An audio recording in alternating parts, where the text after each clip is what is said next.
Welcome to this learning session on the Advisory Committee Regulations. It's called as the IBBI Advisory Committee Regulations 2017 in exercise of powers conferred by Section 197 of the Act and read with Section 240. What was 240? 240 is the power to make regulations. Board may by notification make regulations. What is 197? Constitution of Committees of IBBI. 197 says the board may, for the effective discharge of its functions, constitute executive committee, advisory committee or any other committee as it may deem fit. So under this 197 and 240, you have these regulations which are the advisory committee regulations. These regulations are called as the advisory committee regulations. Advisory committee means an advisory committee constituted by an order of the board. Constitution. The board can constitute an advisory committee to get expert advice on matters relating to the effective discharge of its functions. So it's actually a committee of the board.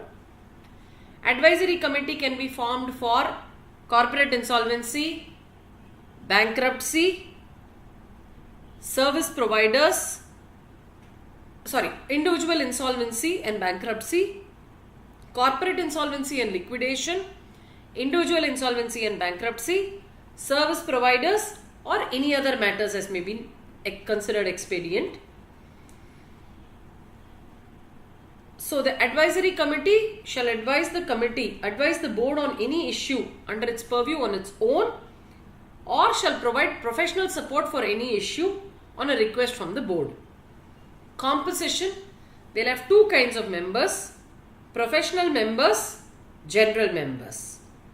Professional members are academic or practitioners in the relevant area. Okay. Two general members are eminent citizens not having direct involvement in the area. Professional member to general member shall be in the ratio 2:1. No member can be a member of more than one advisory committee at any point in time.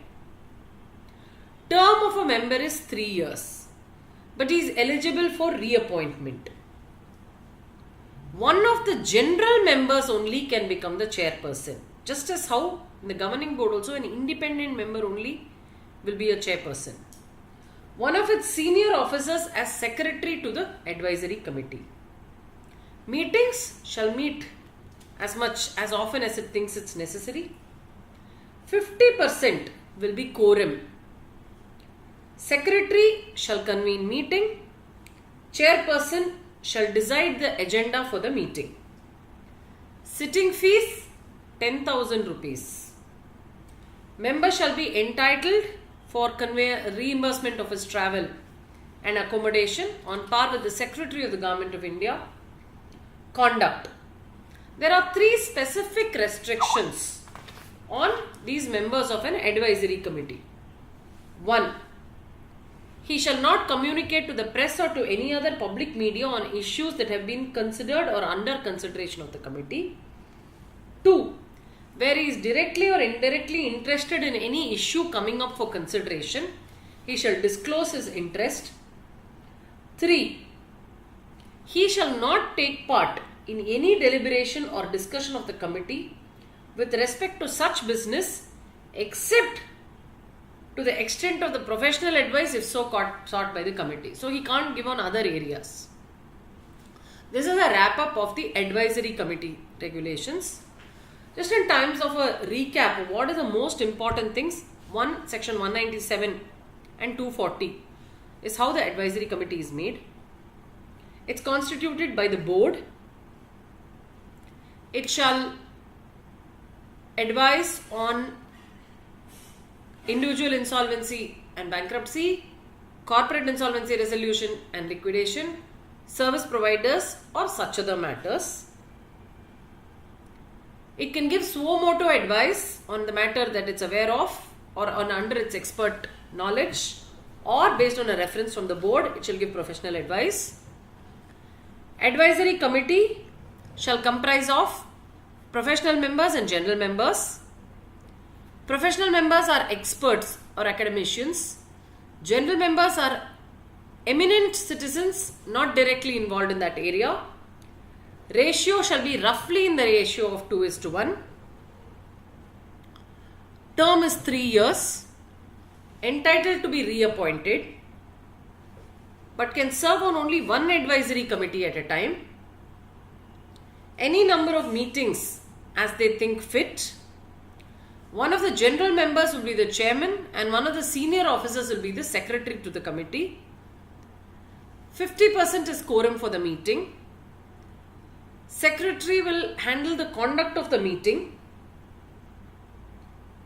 He shall convene and conduct and maintain records of the meetings. Chairperson shall decide the agenda and preside over the meeting. As I mentioned before, quorum is 50%. Sitting fee of 10,000 plus reimbursement of expenses on the same scale as the Secretary of Government of India. 3 things are restricted. Public media, no, he can't speak about any proceeding that has happened before or is happening before the committee. 2, he shall disclose any interest that he comes into in any agenda item in a meeting, in the meeting where it's taken up. He shall not take part in any deliberation except in relation to the extent of professional advice, if any, sought by the committee.